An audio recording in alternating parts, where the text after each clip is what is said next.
Thailand और Cambodia के बीच कल जो भीषण जंग शुरू हुई थी वो आज भी जारी है। ये युद्ध थाईलैंड और कंबोडिया बॉर्डर पर बने हुए प्राचीन शिव मंदिर को लेकर है।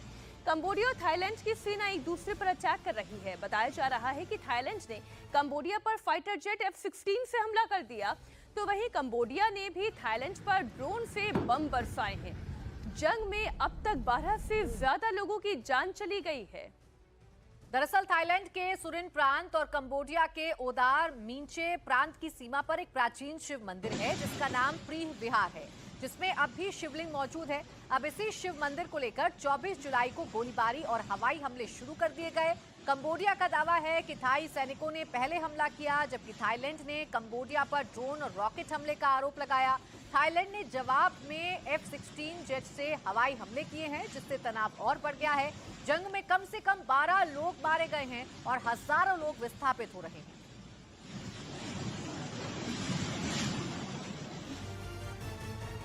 थाईलैंड और कंबोडिया के बीच चल रहे सीमा विवाद ने अब पूरे फ्रंट लाइन को अपनी चपेट में ले लिया है। थाईलैंड की सेना भी कंबोडिया पर जोरदार अटैक कर रही है। ये वीडियो थाई सैनिकों का है जो कंबोडिया पर तोप से अटैक कर रहे हैं। जैसे ही तोप से धमाके की आवाज आती है, वैसे ही थाई सैनिकों का जोश और हाई हो जाता है।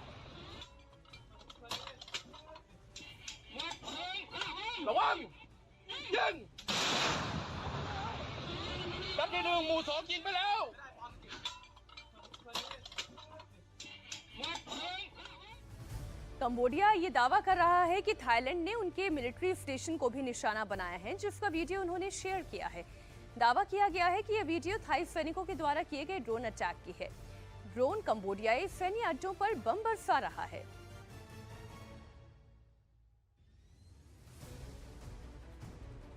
अब कंबोडिया ने भी थाईलैंड पर ताबड़तोड़ रॉकेट दागे हैं। थाईलैंड की सेना के मुताबिक कंबोडिया के रॉकेट हमले की चपेट में सिसाकेत प्रांत के गैस स्टेशन आ गया, जहां 6 थाई नागरिकों की मौत हो गई, जबकि 10 थाई नागरिक घायल हैं। ये हमला उस समय हुआ जब स्टेशन और पास की 7-Eleven स्टोर में भीड़ मौजूद थी।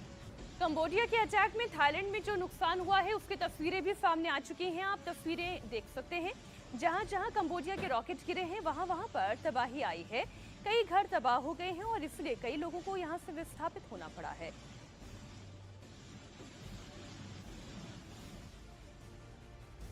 कंबोडिया के अटैक के बाद से थाईलैंड में भी अफरा तफरी का माहौल देखा जा रहा है। लोग अपनी जान बचाने के लिए यहां वहां भागते हुए नजर आ रहे हैं।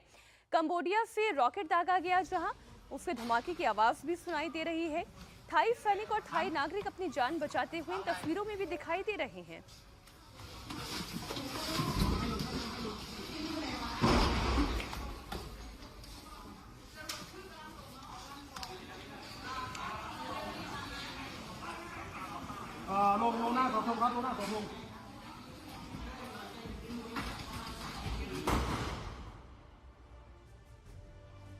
कंबोडिया के अटैक से बचने के लिए थाईलैंड में लोग सुरक्षित स्थानों पर शरण ले रहे हैं। कोई पुलों में छिपकर जान बचाने की कोशिश कर रहा है, तो कोई शेल्टर हाउस में शरण लेने को मजबूर है। ये तस्वीर थाईलैंड से आई है, जहां लोग अपने आप को सुरक्षित करने के लिए कैसे सुरक्षित जगहों का सहारा ले रहे हैं, वो तस्वीरों में देखा जा सकता है। पुल के नीचे छिपकर शेल्टर होम में जाकर अपनी जान बचाने की कोशिश की जा रही है। लगातार कंबोडिया की तरफ से भी अटैक किए जा रहे हैं। यही वजह है कि जो जगह प्रभावित हैं, जो लोग प्रभावित हैं, अब उन्हें विस्थापित किया जा रहा है और लोग सुरक्षित जगहों पर जाकर शरण ले रहे हैं। दरअसल कंबोडिया और थाईलैंड के बीच में ये कोई पहली बार जंग नहीं हुई है। इससे पहले भी शिव मंदिर को लेकर दोनों देश आमने सामने आते रहे हैं। थाईलैंड और कंबोडिया के बीच 817 किलोमीटर लंबी सीमा है, जिसे लेकर विवाद है। इसकी शुरुआत 1907 में फ्रांसीसी औपनिवेशिक शासन के दौरान बनाए गए नक्शों से हुआ है, जिसे थाईलैंड नहीं मानता है। इस सीमा पर कई हिंदू मंदिर है। कंबोडिया लगातार इस पर अपना दावा जताता आया है, लेकिन थाईलैंड का इस पर कब्जा है। साल 1962 में अंतर्राष्ट्रीय न्यायालय यानी कि ICJ ने प्रीह विहार मंदिर जाने यानी कि प्राचीन शिव मंदिर को कंबोडिया का हिस्सा घोषित कर दिया था, लेकिन थाईलैंड ने इस फैसले को पूरी तरह स्वीकार नहीं किया। इसे लेकर 2008 से 2011 के बीच हिंसक झड़पें होती रही, जिसमें 34 लोगों की जानें गई। हालिया तनाव 28 मई 2025 के एमराल्ड ट्रायंगल यानी कि थाईलैंड, कंबोडिया और लाओस की साझा सीमा पर शुरू हुआ, जब एक कंबोडियाई सैनिक की मौत ने दोनों देशों के बीच में तनाव को फिर से भड़का दिया। कंबोडिया और थाईलैंड में जारी जंग के बीच अगर आप कहें कि कौन ज्यादा ताकतवर है, तो इसे मैं आपको ग्राफिक्स के जरिए समझा देती हूं, जिसके बाद आप खुद अंदाजा लगा लेंगे कि थाईलैंड कंबोडिया पर कितना भारी है। किसी भी देश की ताकत उसके डिफेंस बजट से मापी जाती है। थाईलैंड का डिफेंस बजट जहां 5.73 बिलियन डॉलर है, तो वहीं कंबोडिया का सिर्फ 1.3 बिलियन डॉलर है। यानी थाईलैंड कंबोडिया के मुकाबले अपनी सेना पर 4 गुना से ज्यादा खर्च करता है। और अगर बात आर्मी की करें तो थाईलैंड के पास 3,60,000 सैनिक हैं, तो वहीं कंबोडिया के पास 1,24,300 जवान हैं। यहां भी थाईलैंड कंबोडिया पर 3 गुना ज्यादा भारी है। अगर बात बैटल टैंक की करें तो थाईलैंड के पास 400 टैंक हैं, तो वहीं कंबोडिया के पास 200 बैटल टैंक हैं। यहां भी देखा जाए तो थाईलैंड कंबोडिया से 2 गुनी ताकत रखता है। बात तोप की करें तो थाईलैंड के पास 2600 तोपें हैं, जबकि कंबोडिया के पास सिर्फ 480 तोप है। इस मामले में भी थाईलैंड कंबोडिया पर करीब 6 गुना भारी पड़ रहा है। अगर हवाई ताकत की बात करें तो थाईलैंड के पास अमेरिका में बनी 28 F-16 फाइटर जेट हैं, तो वहीं कंबोडिया के पास एक भी फाइटर जेट नहीं है। थाईलैंड के पास 46,000 वायु सैनिक हैं, तो कंबोडिया के पास सिर्फ 1500 वायु सैनिक हैं।